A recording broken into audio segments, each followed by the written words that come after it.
সালামুন আলাইকুম সম্মানিত ভিউয়ার্স। আজ আমি আপনাদের জন্য আল কুরআন থেকে কিছু গুরুত্বপূর্ণ বিষয় তুলে ধরেছি। এগুলো আমার ব্যক্তিগত গবেষণার ফলাফল, তাই ভুল হওয়া স্বাভাবিক।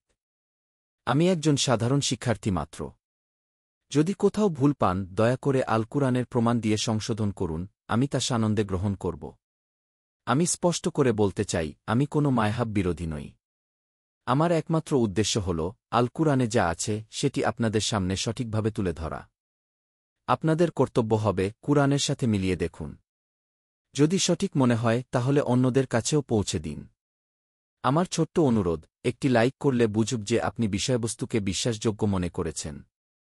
উপরে একটি আইকন দেখতে পাবেন, সেখানে ক্লিক করলে আরও অনেক ভিডিও পাবেন।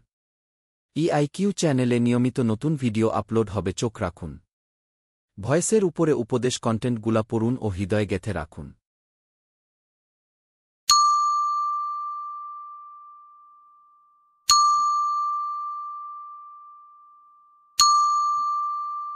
সূরা আল ইসরা আয়াত ৭১ ইয়াউমা নাদু কুল্লা উনাসিম বিমামিহিম ফামান উফিয়া কিতাবাহু বিয়ামিনিহি ফাউলাইকা ইয়াক্করাউনা কিতাবাহুম ওয়ালা ইউলামুনা ফাতিলান।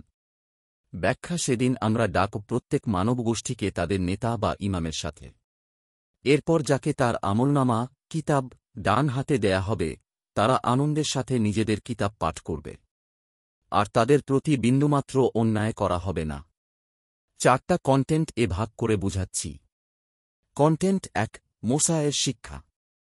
১. আল্লাহ বলেছেন, আমরা মোসাকে পবিত্র গ্রন্থ প্রদান করেছি। ২. তাই তাঁর সঙ্গে সাক্ষাতের বিষয়ে কোনো সন্দেহ থাকা উচিত নয়। ৩. এই গ্রন্থ ইসরায়েল সন্তানদের জন্য পথ প্রদর্শক। ৪. আল্লাহর নির্দেশ ও শিক্ষা মানুষকে সঠিক পথে পরিচালিত করে। ৫. যে ব্যক্তি হিদায়াত অনুসরণ করে, সে সফল হয়। ৬. সন্দেহ ও দ্বিধা মানুষকে বিভ্রান্তিতে ফেলে। ৭. আল্লাহর দেওয়া জ্ঞান ও নির্দেশ মান্য করা মুমিনের দায়িত্ব। ৮. এভাবেই আমরা বাস্তব জীবনে আল্লাহর পথে চলতে পারি। কন্টেন্ট ২. আল্লাহর দেওয়া জ্ঞান ও হিদায়াত। ১. আল্লাহ মানুষকে জ্ঞান দিয়ে পরীক্ষা করেন। ২.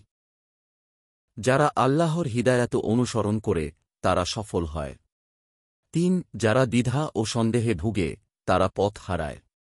৪. কুরআন হল হিদায়াতের চিরন্তন উৎস। ৫. প্রতিটি আয়াত মানুষের জীবনে নির্দেশ ও শিক্ষা দেয়। ৬. আল্লাহর নির্দেশ অগ্রহণযোগ্য নয়, বরং সঠিক পথ দেখায়। ৭. হেদায়াত মেনে চললে জীবন সহজ ও সমৃদ্ধ হয়। ৮. আমরা আল্লাহর দেওয়া জ্ঞান মেনে চললে সঠিক পথে থাকি। কন্টেন্ট ৩. সন্দেহ ও দ্বিধার ক্ষতি। ১. আল্লাহ স্পষ্টভাবে নির্দেশ দিয়েছেন মানুষের জন্য। ২. তবে মানুষ দ্বিধা বা সন্দেহে পড়ে বিভ্রান্ত হয়। ৩. কুরআনেই স্পষ্ট যে হেদায়াত গ্রহণ অপরিহার্য। ৪. যারা হিদায়াত অনুসরণ করে, তারা সফল ও শান্ত থাকে। ৫. সন্দেহ মানুষকে ভ্রান্ত পথে নিয়ে যায়। ৬. আল্লাহর দিক নির্দেশনা মেনে চললে জীবন সুন্দর হয়। ৭. প্রত্যেক আয়াতেই আমাদের সতর্কতা ও শিক্ষা দেয়। ৮. দ্বিধা ত্যাগ করে আল্লাহর পথে চলাই প্রকৃত শক্তি। কন্টেন্ট ৪. হেদায়াত ও জীবনের সাফল্য। ১. আল্লাহ মানুষের জন্য হিদায়াত পাঠিয়েছেন। ২. কুরআন হল মানুষের জীবনের দিশারি। ৩. যারা হিদায়াত মেনে চলে, তারা সফল হয়।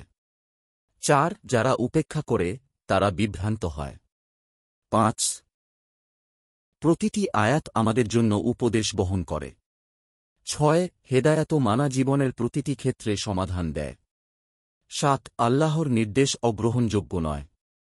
৮. আমরা আল্লাহর হিদায়াত মেনে চললে সুখ ও শান্তি পাই।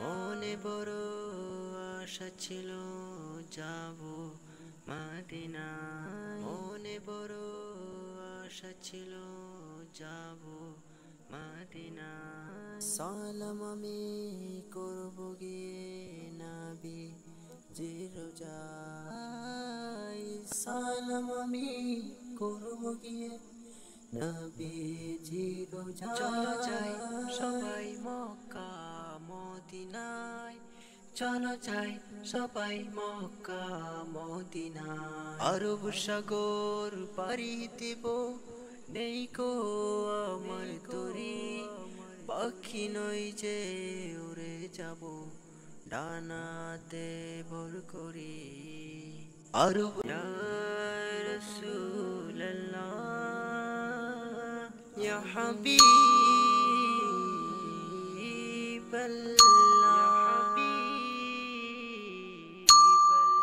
মনে বড় আশা ছিল যাব মদিনা মনে বড় আশা ছিল যাব মদিনা সালাম আমি করব গিয়ে নবী জি রোজায় সালাম আমি করব গিয়ে নবী জি রোজায় চলো যাই সবাই মক্কা মদিনায় চলো যাই সবাই মক্কা মদিনায় আরব সাগর পাড়ি দেব নেই কো